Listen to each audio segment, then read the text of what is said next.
Hi എല്ലാവർക്കും നമസ്കാരം. എൻ്റെ ഒരു പുതിയ വീഡിയോയിലേക്ക് എല്ലാവർക്കും സ്വാഗതം.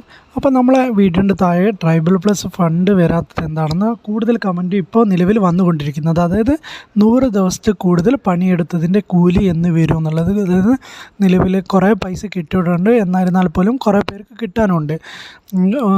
അതായത് കേരള സർക്കാരാണ് നിലവിൽ 100 പണി മാത്രം കേന്ദ്രം നൽകുന്നുള്ളൂ. അതിൻ്റെ മുകളിലോട്ട് എടുക്കുന്ന പണികളൊക്കെ നമ്മുടെ അതായത് സംസ്ഥാന സർക്കാരാണ് നടപ്പിലാക്കുന്നത്. കേരളത്തിൽ മാത്രമേ ഉള്ളൂ എന്നാണ് എൻ്റെ അറിവ്. എന്നാലും വേറെ ഏതോ സ്റ്റേറ്റിലുണ്ടോ അറിയില്ല. ST വിഭാഗത്തിന് മാത്രം നൽകുന്നൊരു തൊഴിൽ ദിനമാണ്. അതായത് 100ൻ്റെ മുകളിൽ പണി 200 തൊഴിൽ ദിനം വരെ ST വിഭാഗത്തിൽപ്പെട്ടവർക്ക് നൽകുന്ന തൊഴിലാണ്. അപ്പോൾ അതിൻ്റെ കൂലി നിലവിൽ ജനുവരി വരെയുള്ളൊക്കെ വന്നിട്ടുണ്ട്. അതിനുശേഷമുള്ള പണിയുടെ കൂലിയൊക്കെ വരാനുണ്ടാകും, പലർക്കും കിട്ടാനുണ്ടാവും.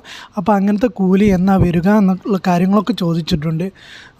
ഇത് നമ്മൾ ചോദിച്ചതിൻ്റെ അടിസ്ഥാനത്തിൽ ആ ഒരു റിപ്പോർട്ടും കാര്യങ്ങളും ആവശ്യപ്പെട്ടിട്ടുണ്ട്. അപ്പോൾ ഈ അടുത്ത് ഒരാഴ്ചൻ്റെ ഉള്ളിൽ തന്നെ ഫണ്ട് റിലീസാക്കുമെന്ന് വിചാരിക്കുന്നു. അതായത് ST ട്രൈബൽ പ്ലസിൻ്റെ ഫണ്ട് ഒരു വീക്കിൻ്റെ ഉള്ളിൽ നമ്മൾ മാറ്റുമാരെ കൂലി ഏകദേശം 15-ാം തീയതിയാണ് പറഞ്ഞിരിക്കുന്നത്. അപ്പോൾ അതിനോടടുത്ത് തന്നെ എന്താ പറയുക, ഈ ട്രൈബൽ പ്ലസ് ഫണ്ടും അതായത് അൺസ്കിൽഡ് വേജസ് ഇപ്പോൾ നിലവിൽ തൊഴിലാളികളെ കൂലിയൊക്കെ 31-ാം തീയതി മാർച്ച് 31-ൻ്റെയോ അതേമാതിരി ഏപ്രിൽ ഫസ്റ്റ് വീക്കിൻ്റെ ഒക്കെ കൂലി വന്നിട്ടുണ്ട്. അപ്പം ട്രൈബൽ പ്ലസ് ഫണ്ട് മാത്രമാണ് പെൻഡിങ്. അതായത് സംസ്ഥാന സർക്കാർ നൽകാനുള്ളത് കൊണ്ടാണ് പെൻഡിങ് ആയി പോയത്. നിലവിൽ അതിൻ്റെ ഫണ്ട് ഈ അടുത്ത ദിവസങ്ങളിൽ തന്നെ വരുന്നതാണ് എന്നുള്ള കാര്യം അറിയിക്കുന്നു.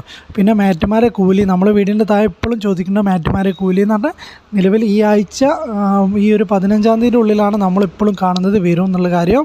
അപ്പോൾ ഫണ്ട് വന്നാൽ ഉടനെ നിങ്ങളെ അറിയിക്കുന്നതാണ്. പിന്നെ അതിന് പ്രത്യേകമായിട്ട് മന്ത്രിസഭ രൂപീകരിക്കണം എന്നുള്ള കാര്യത്തിൽ നമുക്കും അത്ര അറിവില്ല. ഇനി തീരുമാനങ്ങൾ സ്റ്റാഫാണോ എടുക്കുക അല്ലെങ്കിൽ മന്ത്രിസഭ കൂടി ആലോചിച്ചിട്ടാണ് ഫണ്ട് റിലീസാക്കുക.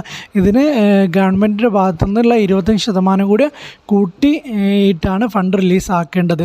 നിലവിൽ മെറ്റീരിയൽ ഫണ്ടിൻ്റെ സ്കിൽഡിൻ്റെ ഫണ്ടിൻ്റെ ഒക്കെ എന്ന് പറഞ്ഞാൽ 75% കേന്ദ്ര സർക്കാരും 25% അതത് സംസ്ഥാന സർക്കാരുമാണ് വഹിക്കേണ്ടത് നിലവിൽ. അപ്പോൾ അതുകൊണ്ട് തന്നെ ഇനി പുതിയ മന്ത്രിസഭ ആയതിനു ശേഷമാണോ എന്നുള്ള കാര്യം അറിയില്ല. എന്നിരുന്നാൽ പോലും ഒരു 15-ാം തീയതി എന്നുള്ള ഡേറ്റാണ് നമുക്ക് ലാസ്റ്റും കിട്ടിയ അറിയിപ്പ്. അപ്പോൾ അതിൻ്റെ ഉള്ളിൽ റിലീസാക്കുക എന്നുള്ള കാര്യമാണ് അറിയാൻ കഴിയുന്നത്. ഇതുവരെ അതിൽ മാറ്റം വന്നിട്ടൊന്നുമില്ല.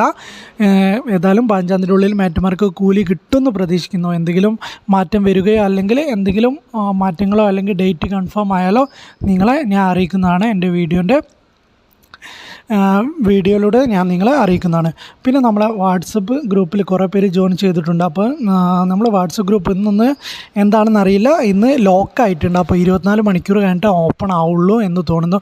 അപ്പോൾ ആരെങ്കിലും എന്തെങ്കിലും സംശയങ്ങളൊക്കെ ഇട്ടാൽ നമ്മൾ കാണുന്നുണ്ട്, വേറെ ഇതിൽ വെച്ചിട്ട് കാണുന്നുണ്ട്. അപ്പോൾ മറുപടി പറയേണ്ടതാണ്. നമ്മൾ പേഴ്സണലായിട്ട് നിങ്ങൾക്ക് മെസ്സേജ് അയക്കുന്നതാണ്.